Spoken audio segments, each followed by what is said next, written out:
इन्होंने हमारी मैडम को भी उकसाया दारू पीने के लिए और वो भी दारू का गिलास उनके हाथ में देने लगे। मेरे को लगा कि ज़रूर मेरी बीवी अगर इनके चक्कर में होगी तो मैं देखना चाहता हूँ कि दारू पिएगी या नहीं पिएगी। तो मैं दूसरे रूम में जाकर देखता हूँ तो मेरी बीवी ने उनके साथ गिलास से हाथ दारू लेके पी ली। जबकि मेरी बीवी ने, मेरे भी जान का खतरा है, मेरे को बहुत सारी धमकियाँ मिल चुकी हैं और अगर मैं मर जाता हूँ और मुझे मारा जाता है तो ये आरोप सीधा मैं सुमित रतन भंते को ही देता हूँ कि मेरी बीवी के द्वारा हो सकता है कि मुझे मरवा भी सकते हैं, मुझे जेल भी पहुँचा सकते हैं। कि बीएसपी तो खराब है और समाजवादी अच्छी पार्टी है, मैं तुम्हें उससे टिकट दिला दूंगा और तुम बहुत बड़ी कामयाब नेता बन जाओगी। और ये समाज सेवा में कुछ नहीं रखा है।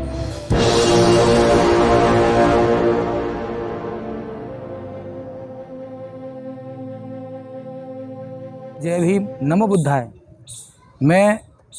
नाम मेरा लवकेश गौतम है और मैं फरीदाबाद का रहने वाला हूं और मैं पीड़ित हूं जिस आदमी की वजह से, उसके बारे में मैं समाज से कुछ कहना चाहूँगा और वो है पीड़ित करने वाले सुमित रतन भंते, जिन्होंने मेरे को और मेरे साथ जो हुआ उसके बारे में जो मैं बताना चाहता हूँ वो है कि हम और हमारी बीवी, हम नोएडा में रहते थे और हमारा वहाँ ऑफिस भी था नोएडा में।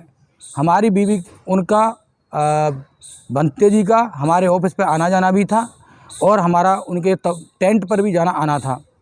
तो एक बार वो बीमार हो गए कोरोना काल में, अभी मार्च में, इसी दौरान तो हमारे पास फ़ोन आया। तो हम और दोनों मियाँ बीवी और उनके घर पे वहाँ पे गए उनको देखभाल करने के लिए गए वहाँ पे। तो उनका हमने इलाज भी कराया और देखभाल भी की, सेवा भी उनकी, क्योंकि वो गुरु थे तो हमें अच्छा लगा कि गुरु हैं तो हमें वहाँ जाकर उनकी सेवा करनी चाहिए। तो हम उनके फ्लैट पे ही रहने लग गए। जब हम उनके फ्लैट पे ही सेवा करते रहे, फिर उन्होंने हमको एक काम भी दिया, जो किट बांट रहे थे दवाइयों की, तो उनकी हमने किट भी बंटवाई साथ साथ। तो हम 2 महीने करीब वहाँ पे उनके साथ, मैं तो वहीं रहा था और मेरी मैडम भी वहीं थी, दोनों के दोनों हम वहीं थे, सेवा करते रहे। इधर इन्होंने हमसे बोला, लोकेश जी और मैडम से बोला कि तुम दोनों वहाँ का रूम खाली करके अपने एक रूम में भर दो। तो हमने ऑफिस खाली कर दिया अपना और एक रूम में पूरा सामान भर दिया। फिर हुआ ये कि इन्होंने हमें अपने कमरे में बोले कि हमारा फ्लैट बड़ा है और इसी दोनों मियाँ बीवी और बच्चा तुम दोनों यहीं रहो। तो हम यहीं पे इनके घर पे रहने लगे, फ्लैट पे, जो फ्लैट नोएडा में है बिसरक के पास। तो हम वहाँ रहने लगे दोनों। तो अब उसी बीच में होता ये है कि मेरी जो बीवी है कल्पना सिंह और हम दोनों तो उनकी सेवा में लगे रहे, लेकिन इन्होंने क्या उसके पास ऐसा जादू किया, क्या उन्होंने भड़काया उसको मेरे खिलाफ़ कि वो मेरे खिलाफ़ हो गई। तो मेरे से बातचीत नहीं करती थी, फ्लैट पर रहते हुए भी बातचीत नहीं करती थी। तो ये पंजाब गए हुए थे, राजरतन अम्बेडकर जी आए हुए थे, तो वहाँ पे पंजाब जा कर के ये लौटे थे वहाँ से। तो मेरे से फ़ोन किया इन्होंने कि भाई मेरा फ्लैट खाली कर दो। तो मैंने कहा फ्लैट क्यों खाली कर दें भंते जी, आपने तो हमारा फ्लैट वहाँ से रूम खाली करवा दिया, आप फ्लैट खाली करवा रहे हो, ऐसा क्या हो गया, ये तो बता सकते हैं हमको। बोला नहीं तुम खाली कर दो। इन्होंने हमें बताया नहीं। तो मैंने बोला कि मेरी जो बीवी है कल्पना सिंह, उससे बात करो, उससे आप ज़्यादा बात करते हो तो आप उसी से बात करो, खाली हम क्यों करें। तो इन्होंने बोला ठीक है। तो मैं तो वहाँ से अपनी शर्म की वजह से, अलीगढ़ मेरा गांव है, तो मैं अलीगढ़ चला गया। जब मैं अलीगढ़ चला गया तो वहाँ से मैं लौटा, मैंने फ़ोन किया अपनी बीवी के पास। बीवी बोलती है मेरी कल्पना सिंह कि नहीं फ्लैट नहीं खाली करेंगे, मैं भंते जी से बात करूँगी। तो उन्होंने भंती जी से बात की तो वो फ्लैट पर ही रहने लगी। जब वो फ्लैट पर ही रहने लगी और मैं अलीगढ़ से आया पर इनके रूम पे नहीं आया। जब मैं अपने रूम पे, जहाँ हमारा नोएडा में रूम था, मैं उस रूम पर चला गया।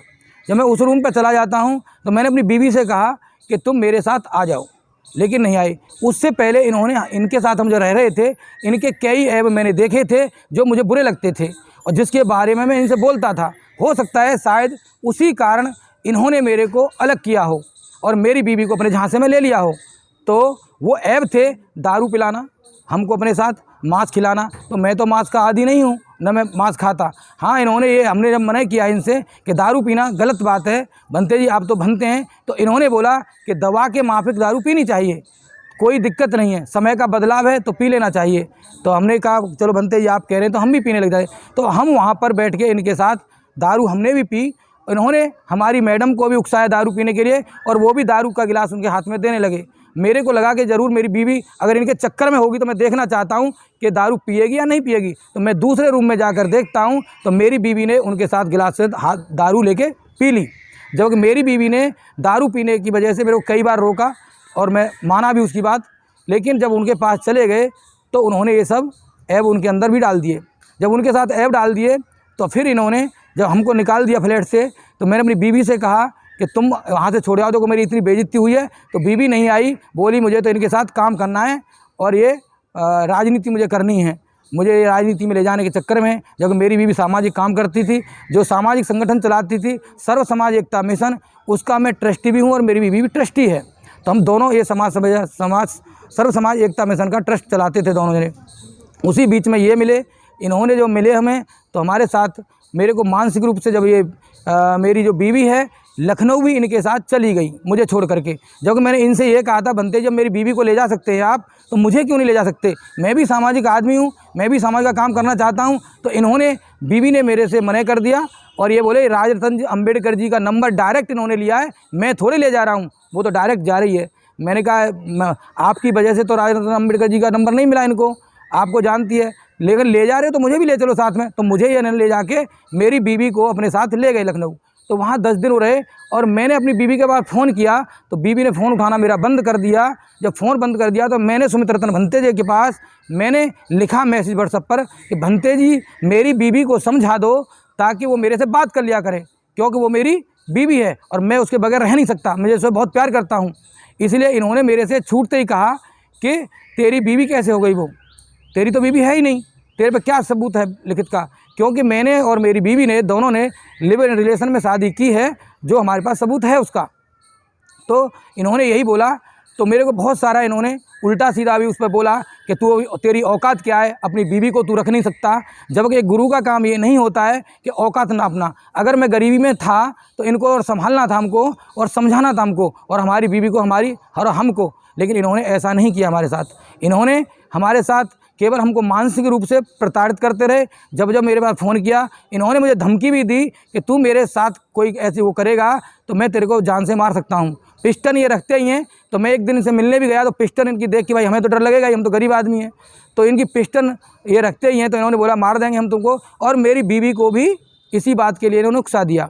और आज 6 महीने करीब हो गए हमको अलग हुए दोनों को। मैं उसको मिला भी नहीं हूँ, पता नहीं कहाँ पर है, मुझे तो ये भी नहीं पता है वहाँ से कहाँ गायब हुई, क्या हुआ, क्योंकि इन्हीं के साथ रहती थी वो। एक दिन ऐसा हुआ जब मेरी बीवी वहाँ से लौट के आई तो मेरे को वहाँ पर फ्लैट 22 तारीख थी, 21 तारीख को ये लौट के आती है सॉरी, और 22 तारीख को मैं भंते से मिलने फ्लैट पे चला जाता हूँ। वहाँ मैं देखता हूँ जब हमको भगा दिया तो मेरी बीवी भी चली आई थी बाद में। तो मेरी बीवी के कपड़े वहाँ सूखते मिले इनके फ्लैट पे। तो मेरा एकदम और ज़्यादा मेरे को टेंशन हो गया कि बताओ मेरी बीवी के कपड़े यहाँ क्यों मिल रहे हैं सूखते हुए। तो इन्होंने मेरी बीवी को बहला फुसला करके फिर इन्होंने राजनीति का उनको लालच दिया। जब राजनीति का लालच दिया तो इन्होंने कहा, मेरे सामने ही कहते थे कि बीएसपी तो ख़राब है और समाजवादी अच्छी पार्टी है, मैं तुम्हें उससे टिकट दिला दूंगा और तुम बहुत बड़ी कामयाब नेता बन जाओगी। और ये समाज सेवा में कुछ नहीं रखा है, पैसा ही सब कुछ है। और राजनीति में तो इन्होंने सपा से इनकी मेरे सामने ही बात होती थी तो ये मेरे से बिल्कुल मेरी बीवी कटने लगी और मेरे को भी उल्टा सीधा बोलने लगी कि तेरी औकात क्या है, तू मेरे को रख नहीं सकता, किराया निकाल नहीं सकता, ऐसे ही मेरे से बात करती थी बदतमीज़ी से। तो मेरे को, लेकिन हमने उसे चाहा तो हमने तो कभी यही सोचा कि चलो अच्छा हो जाए, किसी दिन लौट के आएगी, लेकिन वो ऐसा हुआ नहीं अभी तक।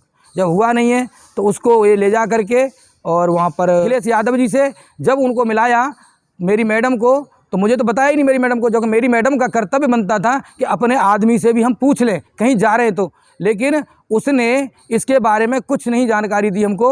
और अखिलेश यादव जी से आके इन्होंने मिला दिया। कहीं रिजर्व सीट से हो सकता है, वो बोल रहे थे कि हम इलेक्शन लड़ाएंगे इनको और इनको नेता बना देंगे और कामयाब हो जाएगी ये।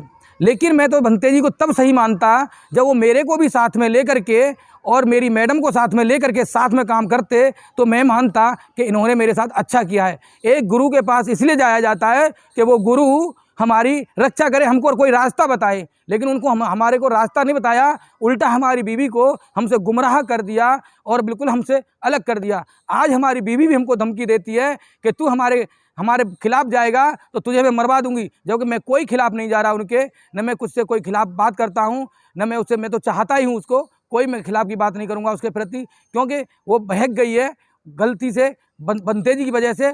और मैं नहीं चाहता कि वो कुछ ऐसा उल्टा सीधा काम करे या मैं करूँ उसके प्रति, क्योंकि मैं उसे चाहता हूँ। लेकिन भंते जी ने जो किया है वो उचित काम नहीं किया है। चीवर पहनने के बाद एक गुरु का काम होता है कि वो हमको अच्छा रास्ता दिखाएं, लेकिन वो अच्छा रास्ता नहीं दिखाते। दारू पीना उनका काम, मांस खाना उनका काम। जब मैंने कहा उनसे तो ये बोले कि बुद्ध के रास्ते में जब समय और था, जब आज समय परिवर्तनशील है तो हमको भी बदलना पड़ेगा। तो मैं ये कहता हूँ भंते जी से, भंते जी, बुद्ध भगवान ने 5 सील दिए हैं, उनमें से दारू वाला सील काट दीजिए, तो हम मानेंगे कि आपने अच्छा काम किया।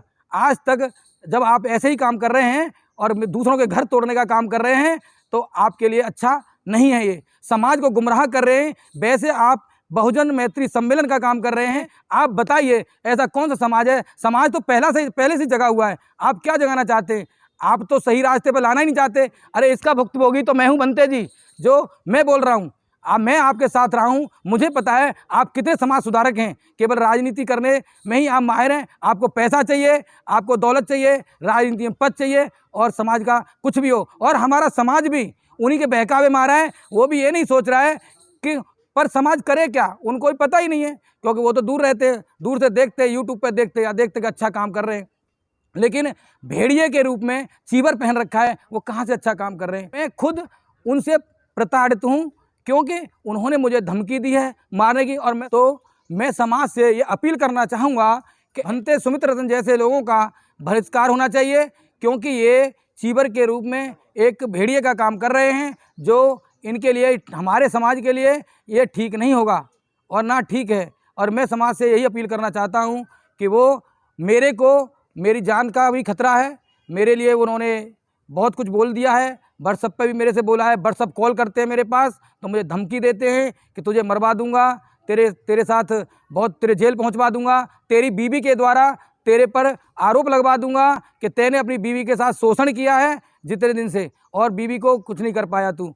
तो मैं इस चीज़ को सामने लाना चाह रहा हूँ कि ऐसे सुमित रतन भंते जैसे लोगों का बहिष्कार होना चाहिए समाज के अंदर। ये चीवर पहनने के लायक नहीं है, ये गुरु बनने के लायक भी नहीं है, ये समाज को अच्छे रास्ते पर ले जाने के लायक नहीं है। केवल ये अपना धंधा बना रखा है और अपना पैसा समाज से आता है, अपने स्कूल बना रहे हैं। लेकिन समाज के लिए बताओ ऐसा कौन सा अच्छा काम किया इन्होंने? और समाज की बहन बेटियों को बरगलाने का काम कर रहे हैं। मैं तो यही समझूंगा कि जब मेरी बीवी को इसने बरगला लिया तो इसका मतलब हमने तो अब देखा है, पहले से भी कुछ हो रहा होगा, पहले से कितनी लड़कियों का शोषण हुआ होगा इनके द्वारा। ये जब मेरे सामने हो रहा है मेरी बीवी का, तो मैं उसका सामने प्रत्यक्ष बैठा हुआ हूँ, बात कर रहा हूँ आप लोगों से। मैं चाहूँगा कि इन लोगों का बहिष्कार किया जाए, समाज से अलग कर दिया जाए, ये मैं कहना चाहता हूँ सभी बहुजन समाज के लोगों से कि ऐसे भंते का, सुमित रतन जी जैसे का समाज में कोई आदर सम्मान न करने और न करने लायक हैं। जब मैंने देखा है अपनी आँखों से सब कुछ, तो मैं इससे दुखी हूँ। इसीलिए मैं आप लोगों से विनती करता हूँ कि मेरे भी जान का खतरा है, मेरे को बहुत सारी धमकियाँ मिल चुकी हैं, और अगर मैं मर जाता हूँ और मुझे मारा जाता है तो ये आरोप सीधा मैं सुमित रतन भंते को ही देता हूँ कि मेरी बीवी के द्वारा हो सकता है कि मुझे मरवा भी सकते हैं, मुझे जेल भी पहुँचा सकते हैं, क्योंकि मैं इनका खुले तौर पर, चाहे मुझे जान से मार दिया जाए, मुझे कोई फ़र्क नहीं पड़ता, तो जो सच है मैं सच को बोल रहा हूँ। जय भीम, नमो बुद्धाय।